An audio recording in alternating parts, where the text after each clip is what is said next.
Assalamualaikum warahmatullahi wabarakatuh. Nah, akhirnya kita ngebahas studi kasus 4 yang sebenarnya soalnya mudah, cuman karena kalian tidak tahu metodenya, jadi lumayan agak-agak rumit gitu. Nah, kalau sebelumnya kita sudah ngebahas di studi kasus 3 mengenai perbedaan sistem fisik dengan fisik atau periodik dengan sistem perpetual. Nah, studi kasus 4 setelah Ibu baca-baca eh, pure dia menggunakan sistem perpetual. Kenapa? Karena kalau misalnya kalian lihat di bagian paling bawah, akun yang diminta dibuka adalah akun persediaan barang dagangan 115. Bahkan di sini tidak ada akun pembelian. Jadi bisa disimpulkan bahwa studi kasus 4 menggunakan sistem perpetual. Nah, di sistem perpetual ini ada 3 kata kunci. Yang pertama adalah pembelian dicatat sebagai persediaan barang dagang. Ya, tadi kita lihat bahwa tidak ada akun pembelian.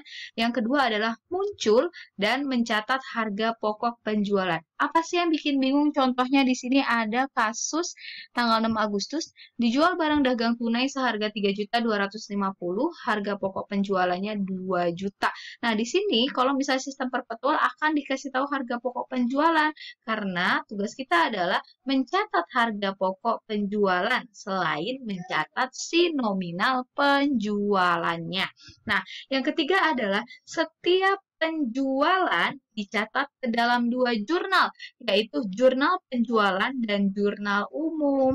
Jadi, contohnya adalah seperti tanggal 6 Agustus. Nah, ini kan biasanya kalau sebelumnya kita mencatat dijual barang dagang secara tunai, udah masuk ke jurnal penerimaan kas, atau dijual barang dagang secara kredit, udah masuk ke jurnal penjualan. Tapi di dalam metode sistem perpetual itu setiap penjualan harus dicatat ke dalam 2 jurnal, entah itu jurnal penjualan dan jurnal umum, atau itu jurnal penerimaan kas, jurnal penerimaan kas, dan jurnal umum. Jadi dia dua-dua tuh dicatatnya, entah itu penjualan atau umum, entah itu penerimaan kas atau jurnal umum gitu. Nah, dia mencatat yang pertama nominal penjualannya, yang kedua adalah mencatat nominal harga pokok penjualannya. Nah, langsung saja ya, Ibu sudah identifikasi dari studi kasus 4 ini mana aja yang masuk ke dalam eh, transaksi penjualan. Ini kalian bisa buka buku kalian halaman 186. Jadi, pastikan kalian bawa buku kalian. Nah, di halaman 186 itu studi kasus 4 ada sekitar 1, 2, 3, 4, 5, 6. Ada 6 transaksi penjualan, yaitu tanggal 6, tanggal 10, tanggal 12, retur, tanggal 16, dan tanggal 21, terakhir tanggal 26.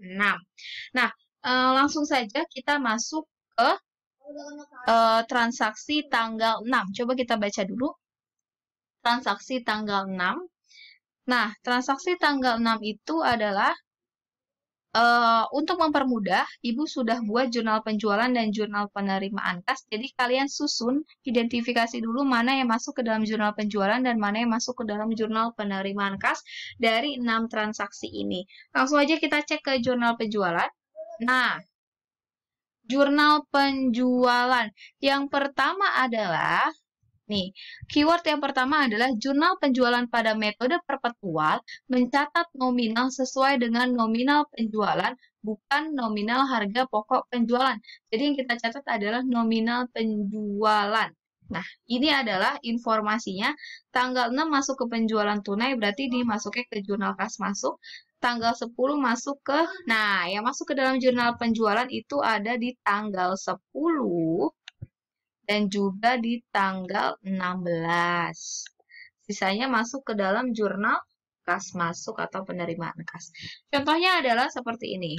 Nah, contohnya tanggal 10. Soal tanggal 10 itu adalah dijual barang dagang kepada toko Rejo 3.200.000 dengan syarat 2/7 N/20 harga pokok penjualan 2 juta. Nah, dijual berarti masukin seperti biasa tanggalnya 10, nanti kalian isi ininya ya. Nomor bukti JPN01, keterangannya adalah toko Rejosari, kemudian syarat pembayarannya adalah 2/7 N/20. Piutang dagang nominalnya wajib kalian isi dengan nominal penjualan. Yaitu di sini dibilang bahwa dijualnya 3.200.000, HPP-nya 2 juta, maka yang dicatat di sini adalah 3.200.000, baru nanti di sini kreditnya penjualan 3.200.000. Nah, HPP-nya dicatat di mana? HPP-nya dicatat di jurnal umum. Jadi setelah kalian setiap transaksi penjualan, kalian kerjain dulu nih jurnal penjualan atau JKM-nya. Nah, baru lari ke jurnal umum. Cara mencatatnya nih, tanggal 6. Coba supaya tidak ribet, kita putihin dulu ya. Jadi kalian nggak bingung nih, Ibu tadi lupa. Nah, tanggal 6, contohnya ini transaksi tanggal 6. Tanggal 6,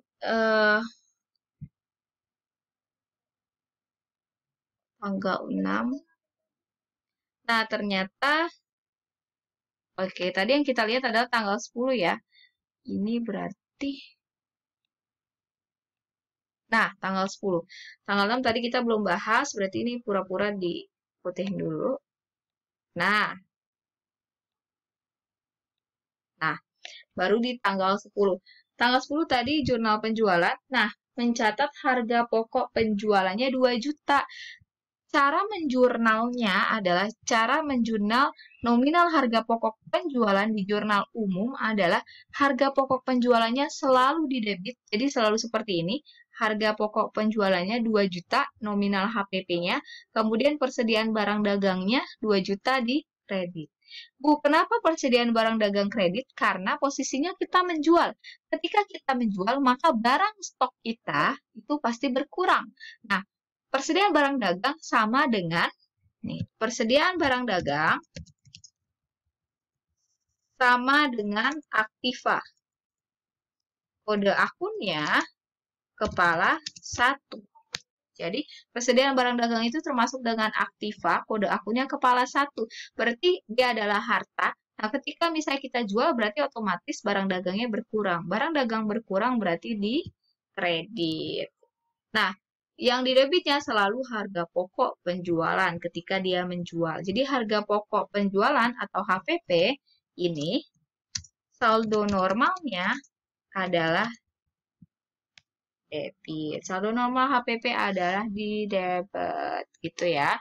Ingat-ingat ya. Nah, selanjutnya coba kita lari lagi ke jurnal penjualan. Mana lagi yang ada transaksi penjualan kredit? Ternyata transaksi penjualan kredit ada di tanggal 16. Soalnya adalah dijual barang dagangan kepada toko Antasari 2 juta dengan syarat 2/7 N/20 harga pokok penjualan atau HPP-nya 750.000. Di jurnal penjualan, pertama yang kita catat adalah nominal penjualan dulu. Seperti biasa, tanggal 16, JPN 02, tokonya Antasari 2/7, nominalnya masih sama, nominal yang dijualnya 2 juta. Oke, kalau sudah, kita lari lagi ke jurnal umum. Nah, tanggal 16. Kita cek tanggal 16. Mana tanggal 16? Wah, ternyata kebingungan ketika diputihin semua. Cek. Nah, tanggal 16 sama. Ini tanggal 16.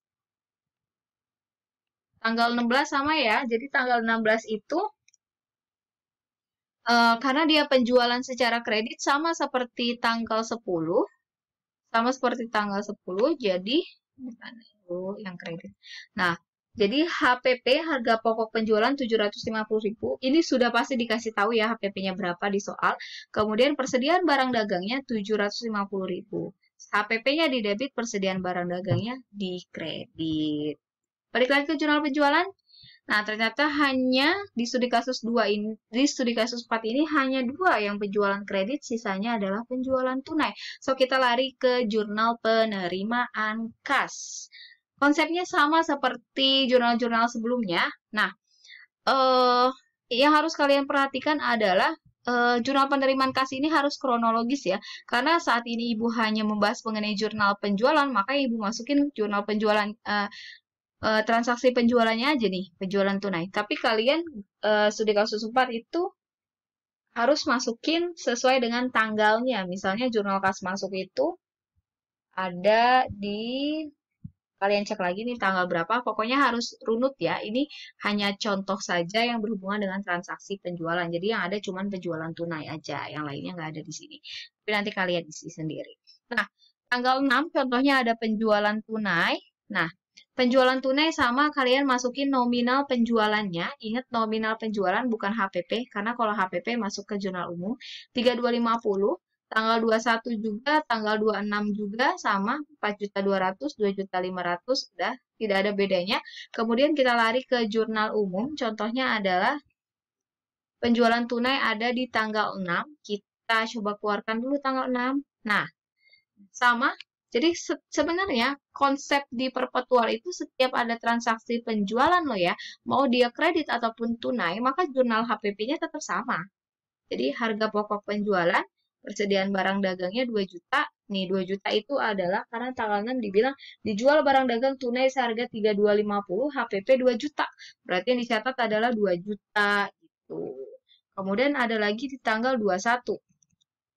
Nah, tanggal 21 ini 21 dan 26. Kita tandain dulu ini yang tunai. Nah, 21 dan 26 sama, dia HPP-nya tanggal 21 3.500.000, kemudian tanggal 26 2.100.000. Nggak ada bedanya dengan yang penjualan kredit. Sama kan, 16 ini adalah kredit, 21 26 ini adalah tunai. Jadi sama juga. Nah, yang membedakan apa, Bu? Yang membedakan adalah jurnal pada saat terjadinya retur. Nah, ini ada di transaksi tanggal 12. Transaksi tanggal 12 ini, di transaksi tanggal 12 ini terjadi retur. Maka retur itu kan sebenarnya aslinya dia dicatat di jurnal umum. Dan kalau misal di perpetual berarti ada udah aslinya dicatat di jurnal umum, catat retur penjualan dan piutang, tambah lagi kita mencatat nominal HPP. Ini kan aslinya nih, nominal retur. Nah, kita catat lagi nominal HPP-nya. Gitu. Contoh Ibu baca soal nomor 12 adalah diterima kembali barang yang telah dijual. Nah, ini udah keywordnya udah diterima kembali barang yang telah dijual. Otomatis adalah retur penjualan. Dari toko Rejo Asri 440.000 karena tidak sesuai dengan pesanan, HPP-nya 400.000. Selalu ada informasi, baik penjualan maupun retur, selalu ada informasi berapa nominal penjualannya dan berapa nominal HPP-nya. Nah, di retur ini nominal returnya adalah 400.000. Sorry, nominal returnya adalah 440.000. Nah, kalau misalnya di kasus-kasus sebelumnya kan dia sistemnya fisik ya, ya udah cukup dicatat retur penjualan sama piutang dagang sebelum-sebelumnya kan 440.000. Tapi kalau di metode perpetual harus dicatat juga nih nominal HPP-nya. Gimana caranya? Kalau kita caranya adalah jurnal balik dari jurnal yang ketika jual. Nah, kenapa barang dagangnya nambah gitu kan? Karena menerima kembali barang. Jadi kenapa persediaan barang dagangnya nambah? Kan kita jual barang nih, misalnya. Terus tiba-tiba ada yang cacat. Barangnya dibalikin dong ke kita. Nah, menerima kembali barang berarti stok di gudang kita nambah dong gitu. Karena kita nerima barang kembali gitu. Tadinya keluar, terima lagi jadi masuk. Nah, kemudian yang dikreditnya HPP gitu. Karena kenapa? Karena dia mengurangi HPP. Jadi retur itu mengurangi HPP. Retur itu mengurangi HPP.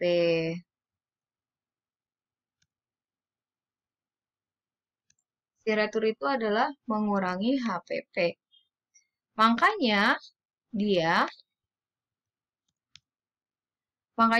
si HPP-nya ini ada di kredit karena dia mengurangi HPP. Jadi paham ya kalian?